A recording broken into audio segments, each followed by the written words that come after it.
আমার সঙ্গে রয়েছেন নিশীথ প্রামাণিক, যার পরিচয় আর নতুন করে কাউকে দেওয়ার নয়। তিনি নিজের খ্যাতিতেই ইতিমধ্যেই পরিচিত। নিশীথবাবু, গত 24-এর নির্বাচনের আগে আপনার এই বাড়িতে এসেছিলাম, আপনার সাথে কথা বলেছিলাম। এবারে 26-এর ভোট, কি হবে মনে হচ্ছে কোচবিহারে? দেখুন, সারা বাংলা জুড়ে যেভাবে একটা পরিবর্তনের মহল তৈরি হয়েছে, আমার মনে হয় কুচবিহারও তার বাইরে নয়।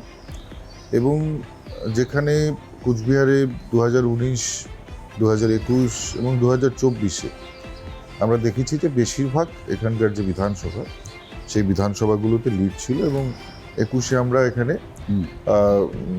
প্রায় 7টি বিধানসভায় কিন্তু আমরা এখান থেকে জয়ী হয়েছি।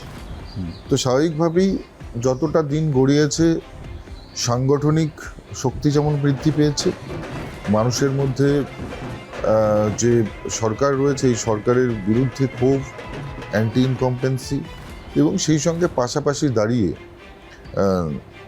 বাংলাদেশের বিপরীত পরিস্থিতির সময় এখানকার সনাতনীরা যা প্রত্যক্ষ করেছে, তাতে গিয়ে হিন্দু ভোট, সনাতনী ভোট অনেকটাই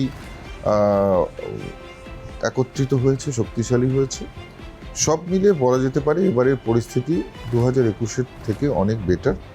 এবং সেই দিক থেকে দেখতে গেলে যে সারা পশ্চিমবঙ্গের সঙ্গে তাল মিলিয়ে কুচবিহার থেকেও কিন্তু আমরা আমাদের এখানে অ্যাডমিনিস্ট্রেটিভ জেলায় যে 9টি সিট রয়েছে, 9টির মধ্যে 9টিতেই জিতবার প্রবল সম্ভাবনা রয়েছে। প্রচুর রাজবংশী ভোটও তো বাদ গেছে, সেগুলো তো আপনাদের ভোট। দেখুন, আমরা আগেও বলেছি, একটা রাজবংশী ভোটও বাদ যাবে না, একটা হিন্দু ভোটও বাদ যাবে না। নিশ্চিতভাবে তার জন্য প্রাবধান আছে। সেই ফর্ম সাবমিট করলে পরেই তাদের কিন্তু আবার যে ভোটার তালিকার নাম অন্তর্ভুক্ত হওয়ার, সেটা কিন্তু হয়ে যাবে। গত কয়েক বছর ধরে দেখা গিয়েছে ভোট এলেই কোচবিহার উত্তপ্ত হয়ে ওঠে। গত লোকসভা ভোটে তো মুর্শিদাবাদের থেকে বেশি অশান্তি কোচবিহারে হয়েছে, এটা কেন? দেখুন, এটা একটা প্রথম কথা বলবো যে নিশ্চিতভাবে এটা একটা খুব খারাপ জিনিস।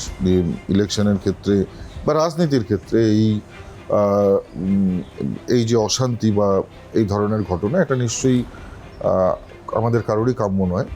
কিন্তু কুচবিহারের যদি আপনারা ট্র্যাডিশন দেখেন বা ইতিহাস দেখেন, সেই ইতিহাসের ক্ষেত্র থেকে এই সংঘর্ষশীল যে বিষয়টা, সেটা উঠে এসছে। আমরা যদি একটুখানি পিছিয়ে যাই এবং আমরা যদি বাম জমানার দিকে তাকাই, সেক্ষেত্রে কি দেখবেন যে বাম জমানায় যে সমস্ত জায়গায় সিপিএমের রাজত্ব ছিল, সিপিএম সিট পেত, সেই জায়গাগুলোতে সংঘর্ষ কম হতো। কিন্তু তাদের শরিকি দল যেখানে, ফরওয়ার্ড ব্লক ছিল এখানে, শরিকি দল যেখানে থাকতো, সেই জায়গাগুলো কিন্তু সবসময় সংঘর্ষ হতো। স্বাভাবিকভাবেই রাজ্য সরকারে থাকতো সিপিআইএম, বামফ্রন্ট, অথচ এখানে সবসময় ফরওয়ার্ড ব্লকের সঙ্গে সিপিএমের সংঘর্ষ হতো। কোথাও না কোথাও সেই লোকগুলোই স্যাচুরেটেড হয়ে কোথাও গিয়ে তৃণমূল, কোথাও গিয়ে বিজেপি, সবখানে ছড়িয়ে গেছে। এবং এই যে সেকেন্ড লাইনের যারা দাঁড়িয়ে থাকতো বামফ্রন্টের, অর্থাৎ প্রথম সারির যারা নেতা থাকতো বামফ্রন্টের, আপনারা জানেন, সব ধুতি, হাওয়াই চপ্পল, মাথায় তেল দিয়ে চুল আশ্রানো ভদ্রলোক, তার পেছনের যে লোকটা থাকতো, যারা চোখ গরম করে ভোট আদায় করতো, সেই লোকগুলো কিন্তু 2011-তে তৃণমূল কংগ্রেস ক্ষমতায় আসার সঙ্গে সঙ্গে সবার আগে সুইচ হয়েছে, এবং তারাই আজকে কিন্তু তৃণমূল কংগ্রেসের বড় নেতা। আজকে ভাবুন, এই কুচবিহার জেলায় তৃণমূল কংগ্রেসের প্রথম হত্যা রতন হত্যাকাণ্ড বাসন্তীরহাটে হয়েছে। এই হত্যাকাণ্ডের সঙ্গে সঙ্গেই তখনকার সময় পার্থবাবু মহাসচিব হেলিকপ্টার নিয়ে সেই দুস্থ পরিবারের পাশে এসে দাঁড়ান, এবং বিকালের ট্রেনেই এই হত্যাকাণ্ডের যে মূল আসামি, 1 নম্বর আসামি, এখন পর্যন্ত রয়েছে, কেস ফাইল বের করে দেখতে পারেন, উদয়ন গুহ বিকালের ট্রেনে তিনি কলকাতা পালিয়ে যান। আজকে কোথাও গিয়ে সেই উদয়ন গুহ তৃণমূল কংগ্রেসের উত্তরবঙ্গ উন্নয়ন মন্ত্রী। তাহলে সংঘর্ষ হবে না কেন? যারা এতদিন থেকে সংঘর্ষ করে এসছে, তারাই এসে আবার ক্ষমতাসীন দলের শীর্ষে এসে বসেছে। স্বাভাবিকভাবেই আপনার সাথে উদয়নের সংঘর্ষ তো চলেই যাচ্ছে, মানে চর্চার বিষয় রাজ্য রাজনীতিতে। না, শুধু তাই নয়, আপনারা ভাবুন যে লোকগুলো তৃণমূল কংগ্রেস সৃষ্টি করলো, যে লোকগুলো তৃণমূল কংগ্রেসের প্রথম সারির পিলার, এই উত্তরবঙ্গের প্রথম এমএলএ হয়েছেন উত্তরবঙ্গ থেকে অশোক মণ্ডল, আজকে তিনি কোথায়? আজকে তিনি হারিয়ে গেছেন তৃণমূল কংগ্রেস থেকে। অথচ যাদেরকে হারিয়ে তিনি জিতেছেন, এই উদয়ন গুহকে হারিয়ে তিনি জিতেছিলেন, আজকে উদয়ন গুহ তৃণমূল কংগ্রেসের শীর্ষ নেতৃত্ব। আজকে বাদবাকি যারা আছে তারা কোথা থেকে এসছে? আপনি আপনি আপনি যদি পরেশ অধিকারীর কথা বলেন, বামফ্রন্টের সে সময়কার তাবর নেতা এবং মন্ত্রী ছিলেন, ক্যাবিনেট মন্ত্রী, তিনি আজকে তৃণমূল কংগ্রেসের নেতা।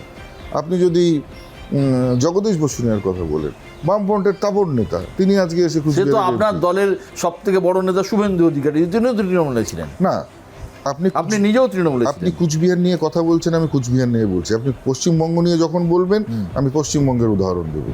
আমার মনে হয় সেগমেন্টটা কুচবিহারের চলছে, এখান থেকে ছিটকে পশ্চিমবঙ্গে গেলে আলোচনাটাকে অন্যদিকে টার্ন করতে হবে। তো কুচবিহার নিয়ে বলছেন এবং সংঘর্ষ নিয়ে বলছেন, সেই জন্যই পার্টিকুলার আমি কুচবিহারের নেতাদের নাম এবং এই এলাকার মধ্যে থেকেই আপনাকে কিন্তু উদাহরণটা দিচ্ছি। আপনি যে এই কোচবিহার কেন্দ্র থেকে হারলেন, যেটা আপনি বললেন যে কারণটা সে কারণটা তো আমি নিশ্চয়ই, আপনি যখন বলেছেন আমি পুরোটাই টেলিকাস্ট করব, কিন্তু এই হারটা কতটা তৃণমূলের কাছে এবং কতটা উদয়ন, কারণ উদয়নের সাথে আপনার একটা পার্সোনাল রাইভালরি বহুদিন ধরেই রয়েছে, না চর্চার বিষয়। এটা আপনার ভুল ধারণা।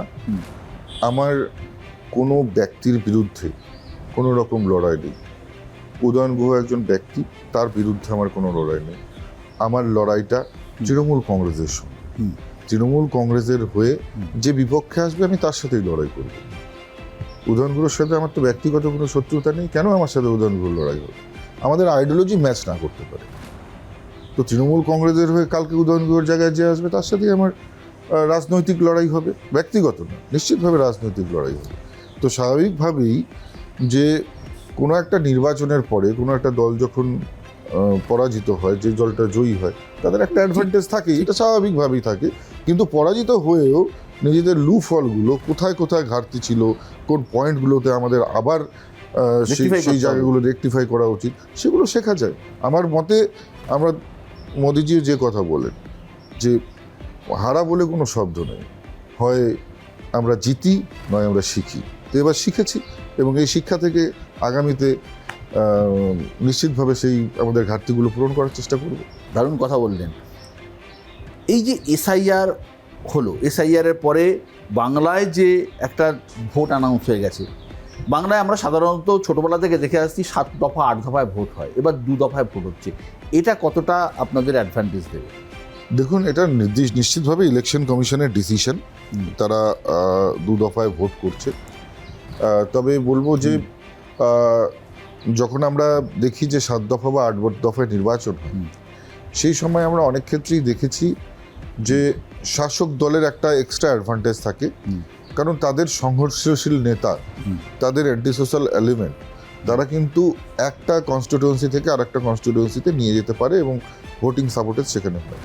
সেক্ষেত্রে দুষ্কৃতীদের বিভিন্ন যে অবাধ বিচরণ, সেটা অনেকটাই যেমন বন্ধ হবে, পাশাপাশি 2 দফায় ভোট হলে পরে অনেকটা কম সময় এবং অনেকটা কম খরচের মধ্যেও কিন্তু খরচের বিষয়টা, খরচ নিশ্চিতভাবে সেখানে কিন্তু একটা কম থাকে।